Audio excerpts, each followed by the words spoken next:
All right, so welcome to our talk, Pwning the Hapless, or Why Your Security Program Sucks. We just want to give a quick shout out to BSides for having us, to all of you for coming, and to our mentor, Martin Fisher, for helping us do this, and his support, guidance, and excellent advice. And amount of patience. So we're going to begin our discussion with a few scenarios. This is Barbara, and she works for BDSM, which stands for Big Data Smart Marketing. They provide market value to corporate catchphrases. So we're not trying to juggle back and forth here, but so BDSM, small company, has a small security staff, and they've implemented all the current blinky light solutions, and now they've started going down the path of developing a security awareness program. The program currently consists of your typical phishing campaigns against the company, the yearly CBTs, computer-based trainings, and other stuff that we would expect. So Barbara is a non-tech employee at this company. She's gone through the yearly training, just like all of her other peers, and she has undergone the computer-based training as well that's required. So one thing to keep in mind about Barbara, though, like many of her peers, is that she doesn't really understand the difference between the printer fixers and us security gods. We're just all IT to her.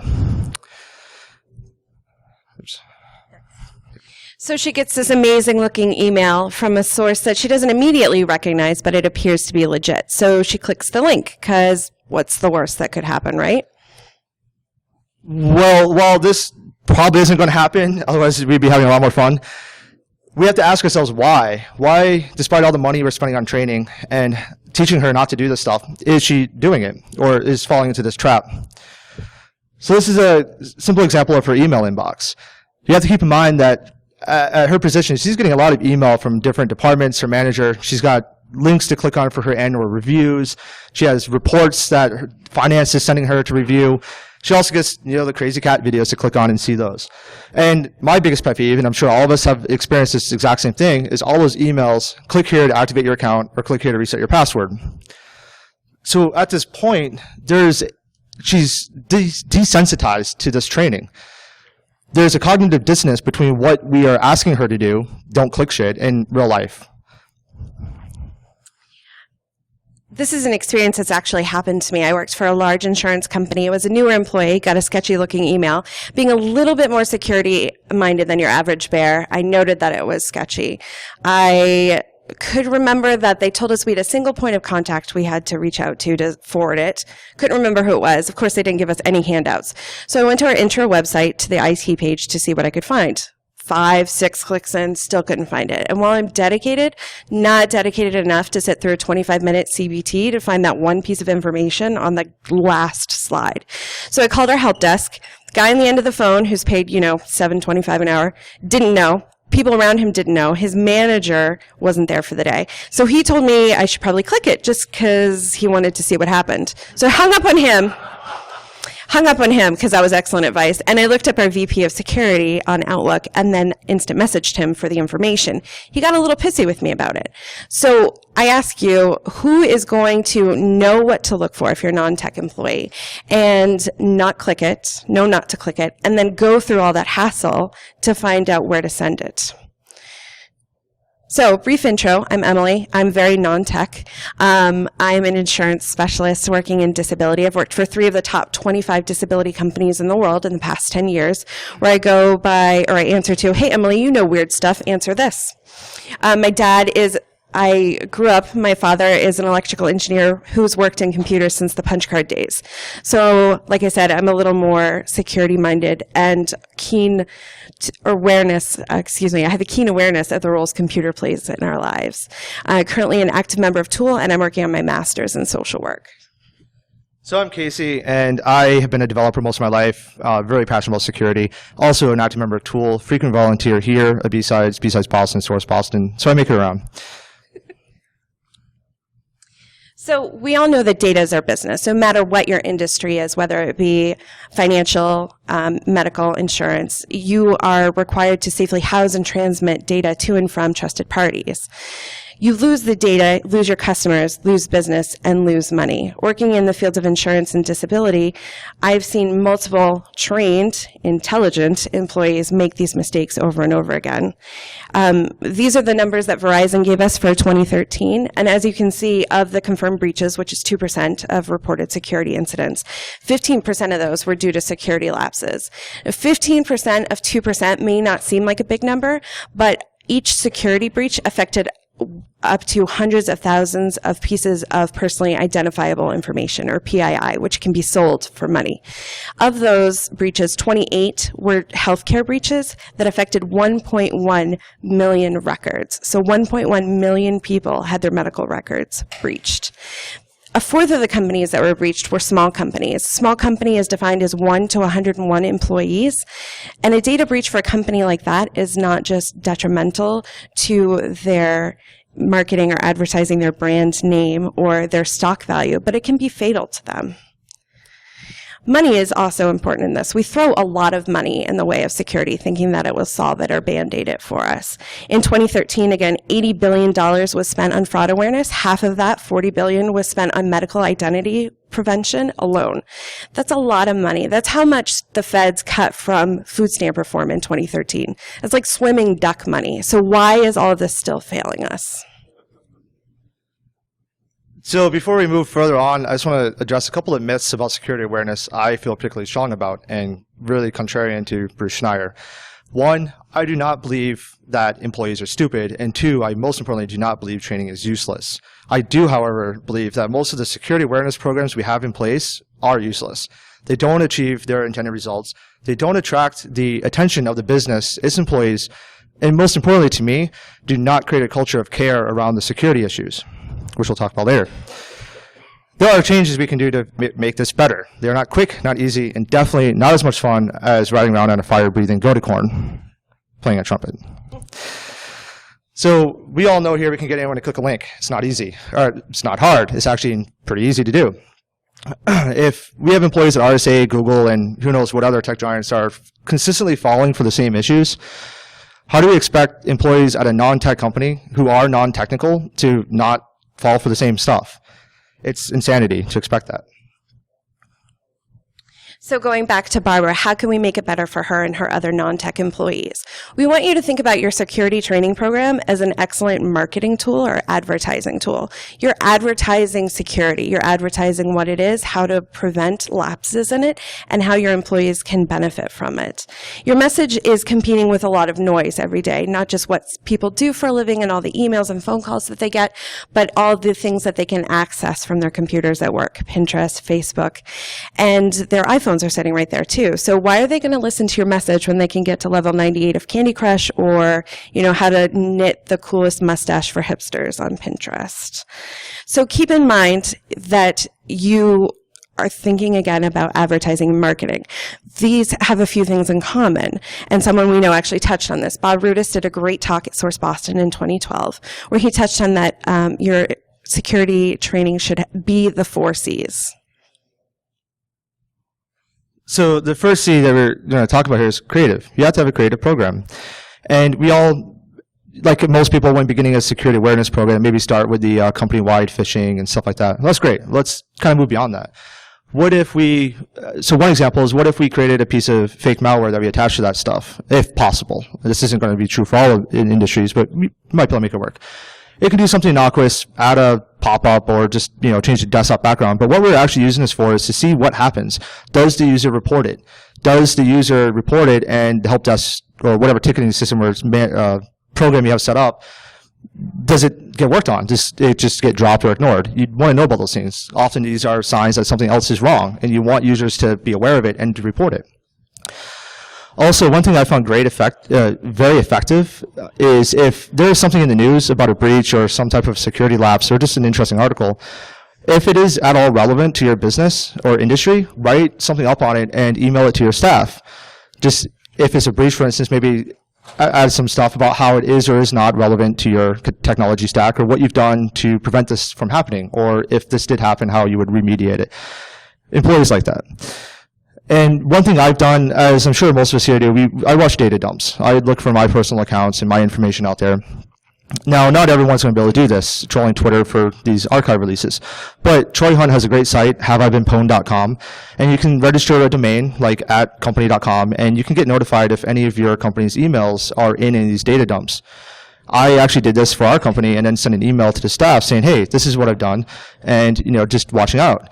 That led to further conversations about it. People started asking questions about the site and why I was doing it, and they left that conversation, then went on to sign themselves up for it, or their friends or their personal accounts. So it's an opportunity to create a discussion around that. That's going to be more poignant and more to the point than any of your normal emailings or anything else you would do. So this also leads to using all of your mediums available, not just digital, because we know email newsletters are all too easy to ignore in everyday life. Think about what you can do to print out and discussions as well. Create an easy, recognizable logo, again, back to marketing, that everybody can recognize. Easy recognizable, and put it on all of your communications. Print out something that has your security context on it, what to look for, so they can put it next to their phones and their computers. If it's at their fingertips, they're going to use it. They don't have to search for it. It's right there. This is where it starts to affect their workflow and your security. And also, you're keeping track of all of this information from the phishing campaigns and everything else, so why not print it or publish it internally annually like Spider Labs does or Verizon does externally. Infographics are great for this. They're really popular right now. Huge, colorful ones posted in common community spots are great. So the second C is compelling. You have to make it matter. Good advertising is a call to action. If you want your employees to be involved in a security program, you need to make them want to be. If you make your security awareness program more about making sure the employees themselves are secure and not primarily just a company thing, then they're going to be more inclined to trust you. And that means maybe helping them out with some personal stuff too if you have time. But it's worth doing because they will really appreciate it. And most of the time, they're actually looking for help on this anyways.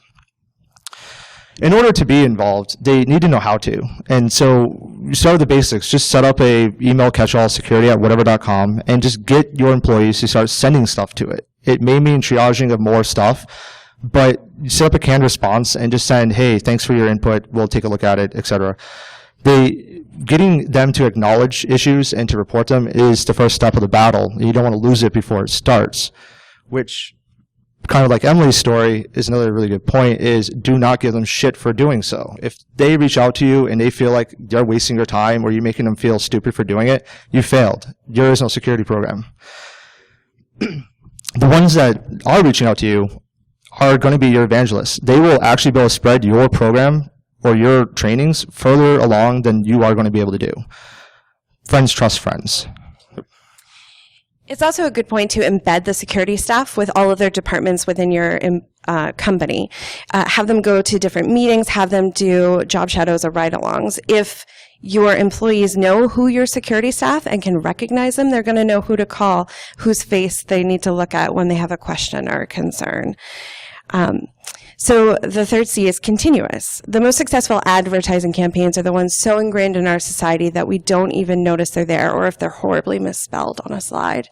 Coca-Cola is the second most recognizable phrase in the world behind OK, and 94% of the world's population recognizes the logo. But that doesn't prevent them from spending more annually on advertising and marketing than Apple and Microsoft combined. $2.9 billion in 2010, despite these numbers. So your InfoSec training, like good advertising, should not just be given annually, but on an ongoing, continuous basis. It should be available to everybody who wants access to it, everybody who needs access to it, and everybody who doesn't, but needs it anyway. It should also be available in multiple places and part of their everyday workflow. They shouldn't have to go outside of their normal workflow to find out what to do. The program itself also needs to be updated and changed and bettered on a continuous basis. You can't use the same canned slides every year. I've done this. I've gone to HIPAA training. The first slide, date changed. Everything else, the same. It didn't really make a really great impact on me. So again, be the department that's as available and annoying and present as sales and marketing.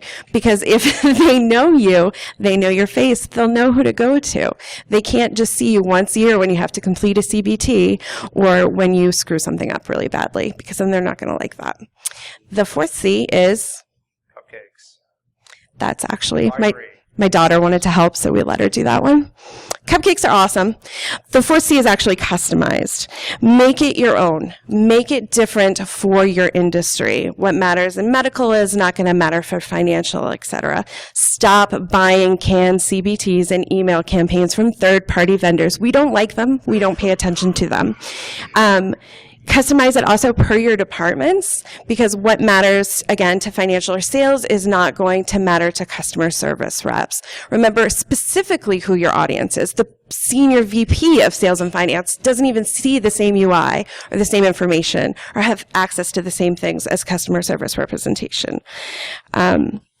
Stop using stock images. I don't know about you guys, but I've never actually worked with that really toothy, smiley brunette with the headset. Anybody else? No, I didn't think so. And stop using stock videos, because if those worked, we wouldn't really have to worry about sexual harassment, and we know that still goes on. So, depending on where you work in your industry, you may still have some type of annual training that's required or some type of computer-based training that's required. That's great. Get your employees into it and out of it as quick as possible, especially if they're required to do it on their own time, which is stupid, but anyways.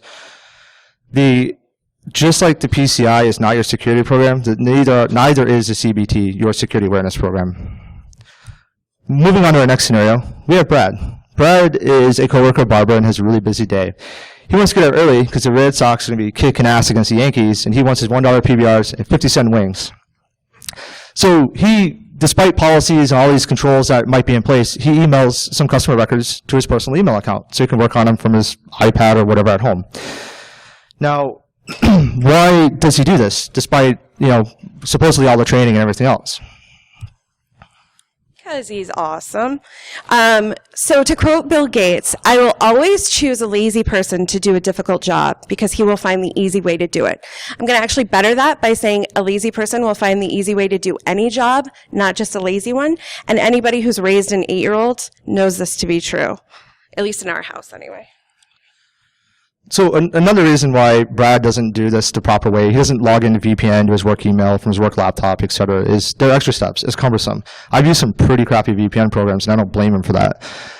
But you need to keep this in mind when you're reviewing applications that you're using at your company, both internal and external, as to how people are going to work around them. What are the lazy ways to do the job or not to do it? You have to keep that in mind. This will also let you know what other people might be doing before it bites you in the ass later. So again, another scenario actually happened. I saw it at a different insurance company. I had a clinician, a nurse I was working with, and she had to get out early, so she sent herself medical files to her Gmail account because that, safe recipient, it's just her.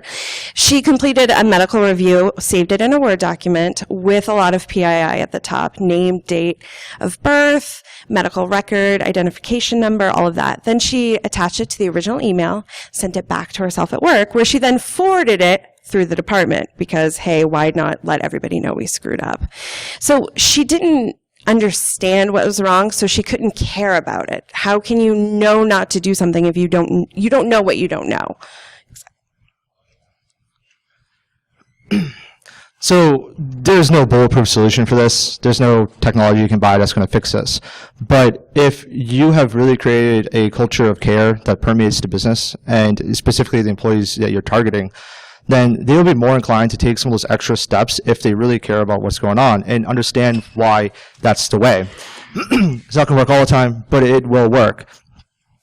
If someone should be aware of a policy, you need to make them care about it. You can't just send them a giant email with a bunch of 8-point font and get them to understand it. You have it, but that's not what you need to disseminate to them. You also need to look out for... No, it's you. Oh, okay, I'm sorry. So the easy way to do something should also be the secure way. It shouldn't be extraneous or an external step to what they do every day.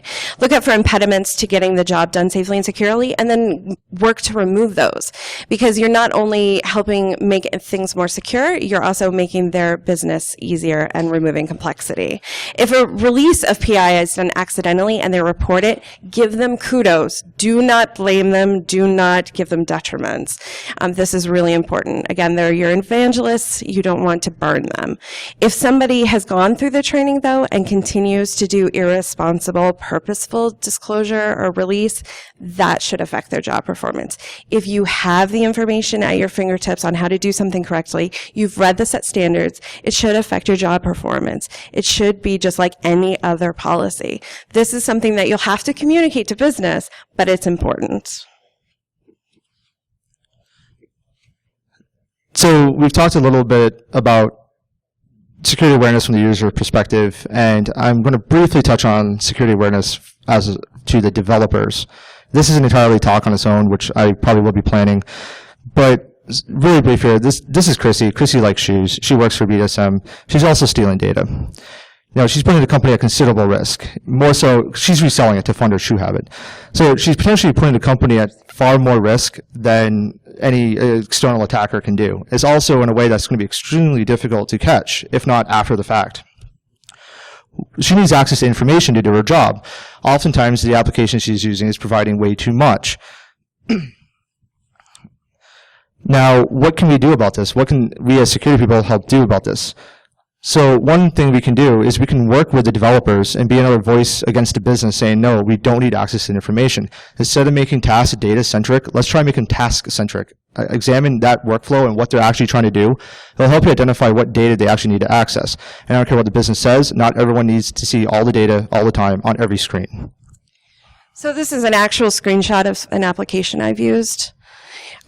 Also remember that people will give out information if it's there in front of them. We know this from social engineering discussions. If they have it available to them, they're going to give it out because it's sitting there. So this is especially true for low-trained, low-paid employees. Keep that in mind when creating UIs. So yeah, and to follow up with that, I've actually done social engineering against a company that I was using to get the last 4 social of some people just by simply saying, no, that's not my social. My social is like 6742. Why do you have that wrong? So we can help streamline this. If you need to validate information, don't let the person just read the information off. Enforce like restrictions upon like putting the information in, just like we do with passwords. Don't tell them what's wrong with it. Just say, no, it's wrong. That will also restrict them from being able to fish for information, like by just going to different accounts and grabbing the information out. Make this like an impediment to actually accessing the information, or at least on the part side of the application where they should be on a phone with an actual user. So to summarize, thinking about successful marketing campaigns, your security program is going to be a successful marketing campaign. So it needs to be the 4 C's. It needs to be creative, compelling, continuous, and customized. So actually, I think there's 5 C's, and the 5th one is communication. All of the other 4 C's depend upon communication. The greatest security program in the world is going to fail if it cannot be communicated effectively. Marketing, in effect, is communication. If you effectively communicate your message and what your purpose is, people will understand it. Thinking back through all of our scenarios, the first one, Barbara, if she had been communicated what to look for and when and who to contact, she wouldn't have clicked the link. If Brad had been communicated why he wasn't a safe recipient and who to contact so he could safely access his information from home, he wouldn't have afforded himself PII and risked that information. And on the third one, if developers and business and security had effectively communicated with each other, they would have been able to determine who needs what information when. And Chrissy wouldn't have been able to access PII unnecessarily. So we just want to finish up by saying thank you. Thank you to BSides for having us. Thank you to our mentor, Martin, for helping us out. And most importantly, thank you to all for coming and watching our talk. You are making BSides what it is, and we really appreciate that. So again, thank you. So we will be releasing the slides and stuff here, and along with citations and references for our stuff. It's not up yet, and I'm going to have a really busy week, so it might not be up until next week or so. But feel free to follow us on Twitter. I'll announce it there. We have a few more minutes, but I mean, if anyone has any questions, we'll take them. But otherwise, we're going to go to the bar. And if you don't like the art, screw you. You guys didn't have to draw. Yeah, Emily drew all of these slides, and we were writing this talk at like Thursday night, and I was working Friday, and we drove to Virginia, which is like a 9-hour flight or drive, and then flew to here. So we basically finished this talk a few days ago, and I've been like, I really want to rewrite everything, but we can't. So thank you guys. We appreciate it. appreciate it.